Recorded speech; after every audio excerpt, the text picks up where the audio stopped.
तिच्याने तुम्हाला म्हणतो तिथं गेलेलं जांभळच खायला म्हणजे हिला बाबा मेल्याला काहीच नाही. काहीच नाही, जांभळच खा. अगं म्हटलं जांभळं खाऊ नको. बाबा तुझा गेला तिथं जाऊन रडायची. तुझी जिभचा लोळगा एवढा हाय म्हटलं निळा तोड तुझा जिभचा लोळगा. पाहुणं पै म्हणतील कुठं जांभळं खाऊन आल्यात. अगं म्हणलं जांभळं खाऊ नकोस. ऐकणार नाही ती बाई कुठली. हा का जांभळं खायला लागलं. बर ऐकायलाच तयार नाही. तर ऐकून काय ना मग मी गेलो शेंड्याव. तू शेंगाव गेला. झाडाच्या शेंड्याकडून पदार्थ हलवायचे आणि खायचे.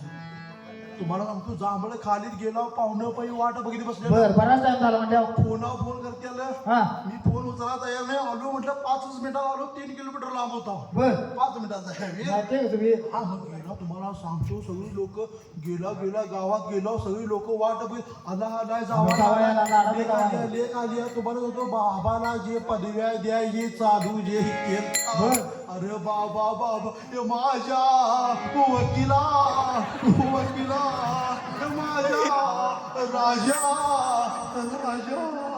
माझा झालं कुठं जाऊन बसला ग पायी. तवर हिला जे कुठलं जांभळं आटावलीत अगं काळ निळे गे काळ निळे. मी म्हटलं जाताना गे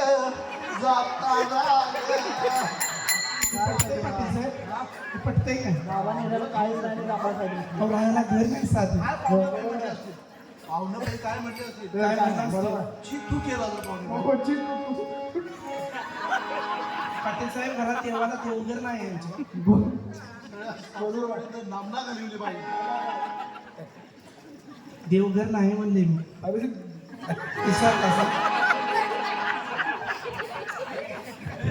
पाटील तुम्ही पाटील आहात.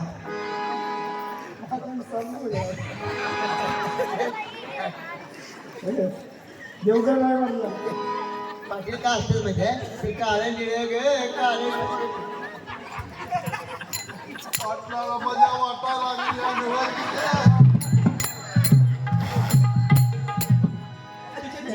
नकवा का मारला तुम्ही माझ्या पायाला नाव ठेवायला दिसते. आणि तुझ्या बाबाला नेण्यापेक्षा तुला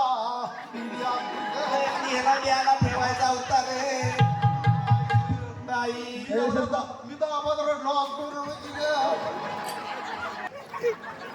पाटीचे पुढचे सांगते एका जनार्दनी समरसे